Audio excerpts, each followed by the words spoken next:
उन्हें समझाना कि अब मुझको ना याद करे, एक चलिया के लिए वक्त न बर्बाद करे।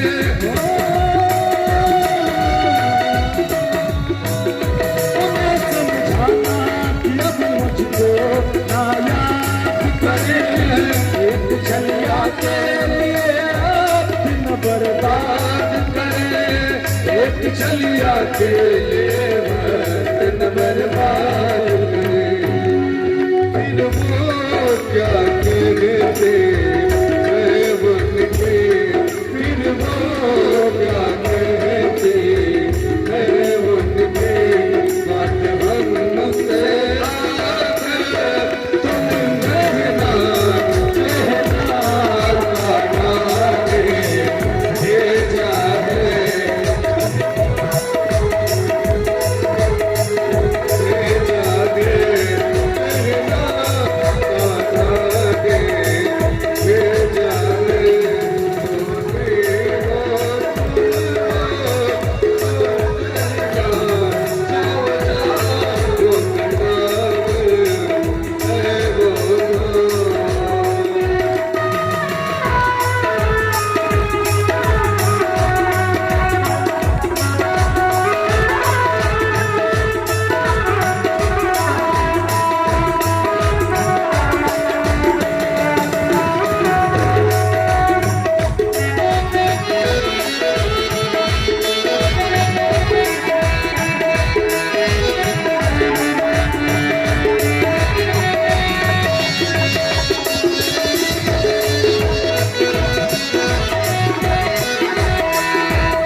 उनको बताना गोपियों की दो गोपियों, काम क्या जाने कि प्यार क्या होता है, रोती हो तुम लोग चैन से सोता है, काम क्या जाने कि प्यार क्या होता है, रोती हो तुम लोग चैन सोता है।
वृंदावन बिहारी लाल की जय। और धीरे लगाओ।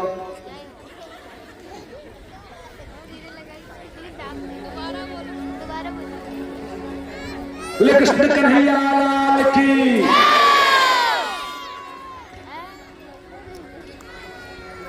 भगवान ने कहा उद्धव जाओ और जाकर उनको समझाना, ऐसा ज्ञान देना, तुम्हारे पास तो ज्ञान का भंडार है, थोड़ा सा उनको ज्ञान से प्रेरित कर दो। उद्धव गए तो भगवान ने कहा उद्धव मेरा पीतांबर लेते जाओ, मेरा दुपट्टा लेते जाओ, क्योंकि इस दुपट्टे के बिना तुमको वहां बात करने को छोड़ो, तुमको कोई देखेगा भी नहीं। वास्तव में आज ये सिद्ध हो गया कि आप लोग वास्तव में श्रोता बन के आए।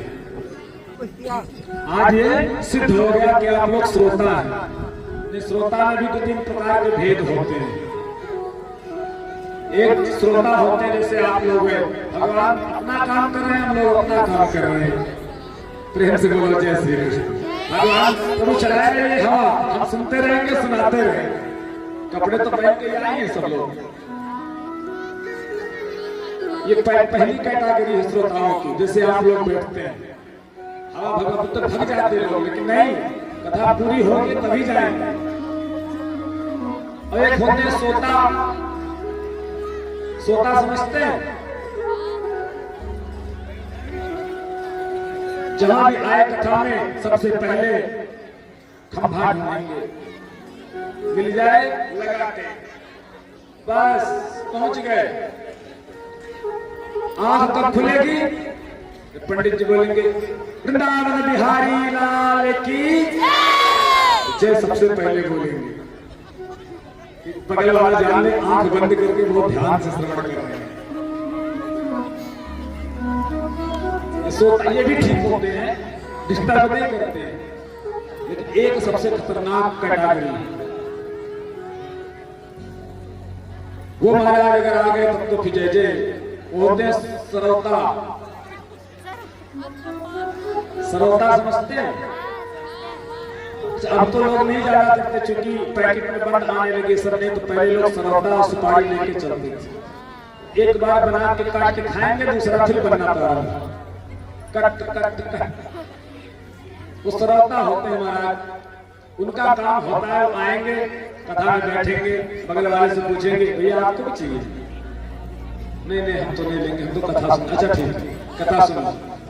खाएंगे, खाने के बाद पंडित जी ने बड़ी देर से कोई चुटकुला नहीं सुनाया। अच्छा, फिर मान लीजिए पंडित जी ने सुना भी दिया कहीं से, उस बार वाली भजन नहीं गए थे। ये श्रोता बड़े खतरनाक होते हैं, लेकिन वास्तव में आज सिद्ध हो गया कि आप लोग पूर्ण रूप से श्रोता रूप में आए हैं। कोई बात नहीं, गुमान भी आएगा। वृंदावन बिहारी लाल की। इसका फल भी मिलेगा महाराज, खूब पूरी हलवा छानने को मिलेगा, खूब 6 से 7 दिन की कसर निकालना। उद्धव जी गए जाकर के वृंदावन नंद बाबा के पास गए, नंद बाबा को समझाया, नंद बाबा से प्रार्थना की कि नंद बाबा हमको कृष्ण ने भेजा है आपका समाचार लेने के लिए, अपना हालचाल लेने के लिए। नंद बाबा जब से कृष्ण गए हैं वृंदावन से महाराज, किसी ने आज तक वृंदावन में आग नहीं जली, कोई भोजन नहीं किया है। कृष्ण के विरह में उन गोपियों की, उन ब्रजवासियों की हालत ऐसी हो गई है, एक एक क्षण उनका एक वर्ष के बराबर कट रहा है। सर्वत्र जिधर भी जाते, जिधर भी बैठते, बस एक बात, श्री कृष्ण श्री कृष्ण श्री कृष्ण नाम का उच्चारण करती हैं गोपियां। रात्रि भर उद्धव जी नंद बाबा के आगे प्रातः काल कहा कि चलो चल करके गोपियों से मुलाकात करते हैं। गोपियों के पास गए नंद बाबा। उद्धव जी गोपियों को देखा तो गोपियां आपस में बातें कर रही थी। गोपियां बातें कर रही थी। एक गोपी कह रही थी, अरे जानती हो आज रात मुझे स्वप्न में कन्हैया दिखे। दूसरे ने कहा अच्छा अच्छा क्या कह रहे थे? मुझे कुछ नहीं, हमसे कह रहे थे कि हम बहुत जल्दी आने वाले हैं। दूसरे ने कहा, अरे तुम नहीं जानती हो, मैं तो आज कृष्ण के साथ दही बेचने गई थी। अच्छा, सब अपने अपने स्वप्न की बातें बताते, अपना अपना भाव प्रकट करती हैं, लेकिन उसी बीच में हमारी किशोरी जी बैठी श्री राधा रानी। किसी ने पूछा, अरे राधा, क्या तुमको कृष्ण के दर्शन नहीं होते? तो राधा ने कहा, अरे तुम लोग बड़ी भाग्यशाली हो जो तुमको श्री कृष्ण के दर्शन प्राप्त होते हैं। मैं तो कहता हूँ, मैं तो कहती हूँ, जब श्री कृष्ण गए हैं तब से मुझे नींद ही नहीं आई है। स्वप्न तो तब देखेंगे जब नींद आएगी, ना मुझे नींद आती है ना हम स्वप्न देख पाते हैं। सारी बातें उद्धव समझ रहे थे। गोपियों से मिलने गए, गोपियों को ऐसा ज्ञान दिया गोपियों ने उद्धव को कि उद्धव का जो ज्ञान का भंडार था वह सब रखा रह गया। अब उद्धव प्रेम के दीवाने हो गए। उद्धव ने गोपियों के चरण रज अपने मस्तक पर धारण किया और उनको बारंबार प्रणाम करते गए उद्धव कि आधन्य हो गोपियों तुम, जिसने इतना सब कुछ पाते हुए भी कृष्ण का निस्वार्थ प्रेम किया, कृष्ण को अपना सर्वत्र मान लिया।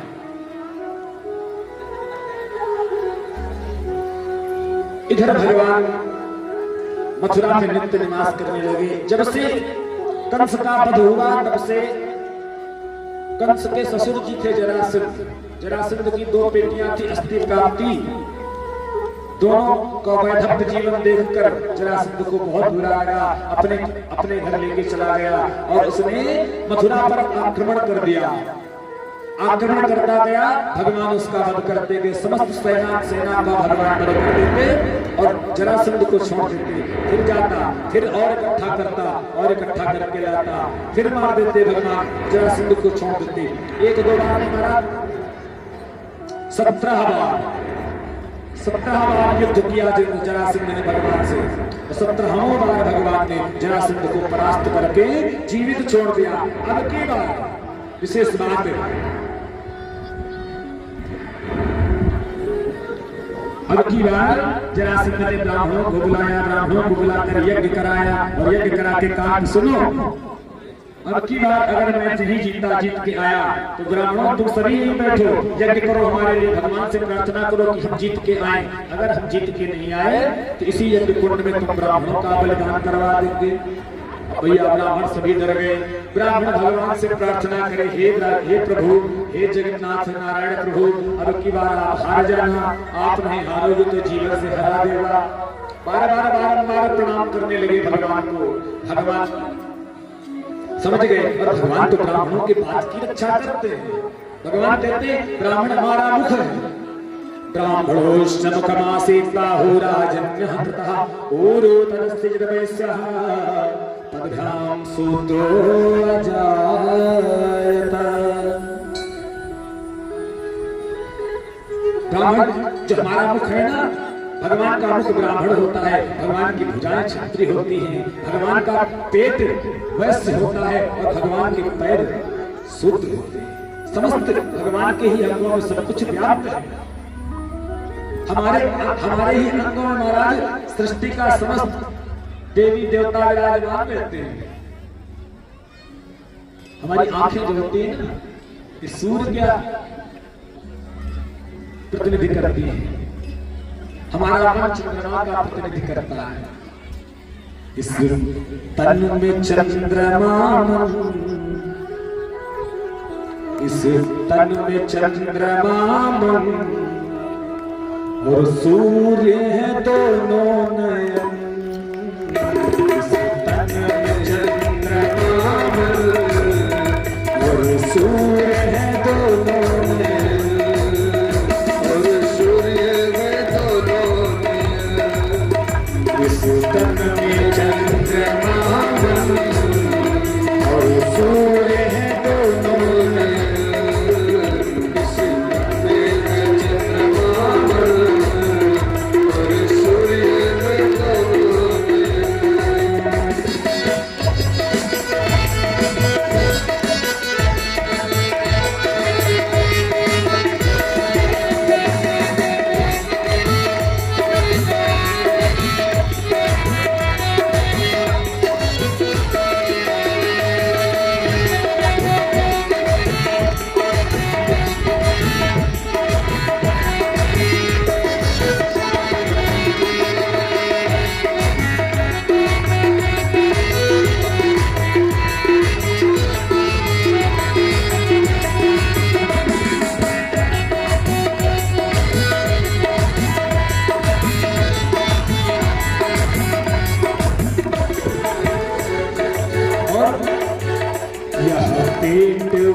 से कहलाना कहलाना, तीन वर्ष कहलाता कहलाता, और पैरों को सूखे माना जाता जाता। मुखी और छत्री भुजा जो कच्चा करता है,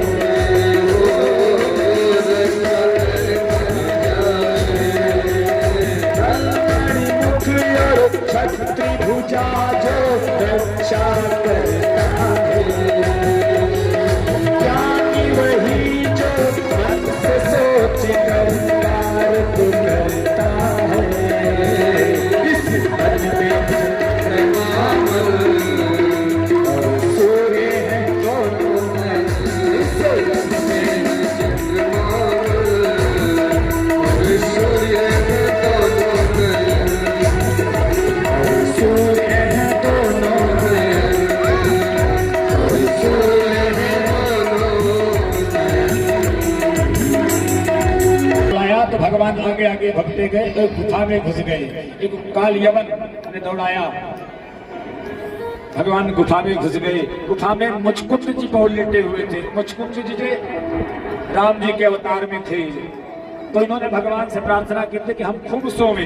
भगवान ने आशीर्वाद दिया, जाओ खूब सो, जिस दिन तुमको कोई जगा देगा उसी के सामने, तुम्हारे सामने ही वो जलकर राख हो जाएगा जो तुमको जगाएगा। मुचकुंद जी लेटे हुए थे, भगवान गए, जाकर के अपना पीताम्बर मुचकुंद जी के ऊपर डाल दिया और भाग गए। काल यवन आया, काल यवन को लगा ओ ये यहाँ लेटा पड़ा है, आया पकड़ के पीताम्बर खींचा, मुचकुंद जी की आंख खुल गई। उनकी आंख खुलते महाराज काल यवन का गोविंदाय नमो नमः हो गया। वृंदावन बिहारी लाल की जय हो। भगवान रण छोड़कर भग गए। अब की बार 18वीं बार मथुरा में जरासंध की जय हुई, भगवान की पराजय हुई। भगवान आए, आकर भगवान ने विश्वकर्मा को आदेश दिया। विश्वकर्मा के आदेश पर विश्वकर्मा ने सुंदर सा स्वर्ण की द्वारिका समुद्र के बीचों बीच बनाकर तैयार कर दी। भगवान द्वारिका में नित्य निवास करे और द्वारिकाधीश भगवान बन गए। 25 वर्ष की आयु में भगवान द्वारिकाधीश बने। प्रदेश के राजा भीष्म की पुत्री, 2 पुत्र, 1 पुत्री थी। पुत्र का नाम था रुक्मी और पुत्री का नाम था रुक्मणी।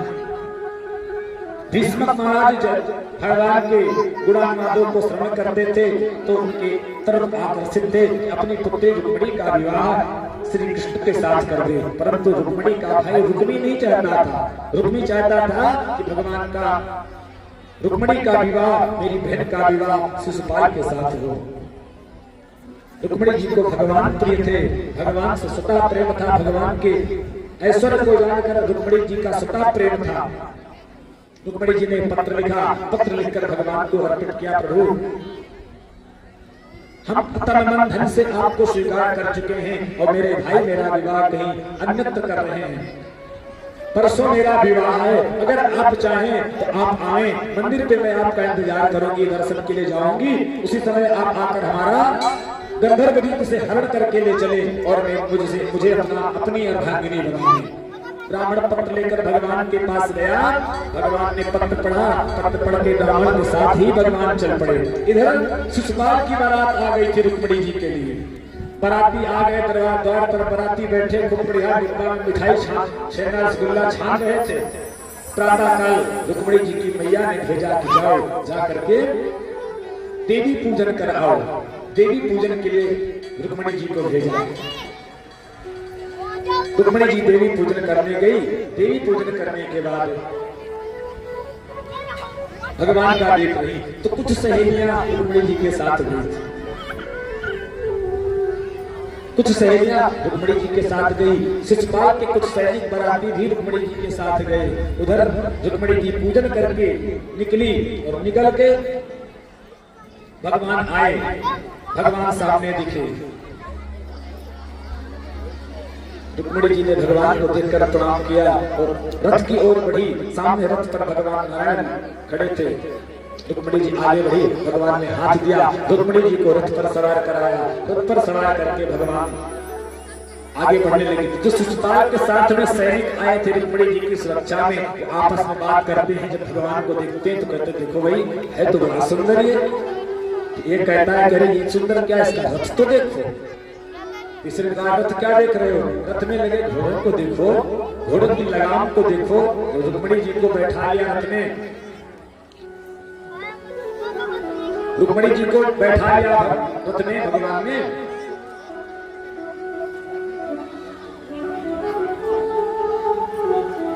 तो समस्त सैनिक कहने लगे कि देखो देखो कितनी सुंदर जोड़ी है। रुक्मिणी जी की कुछ सहेलियां खड़ी थी बगल में, उन्होंने उन सैनिकों से पूछा कौन भैया का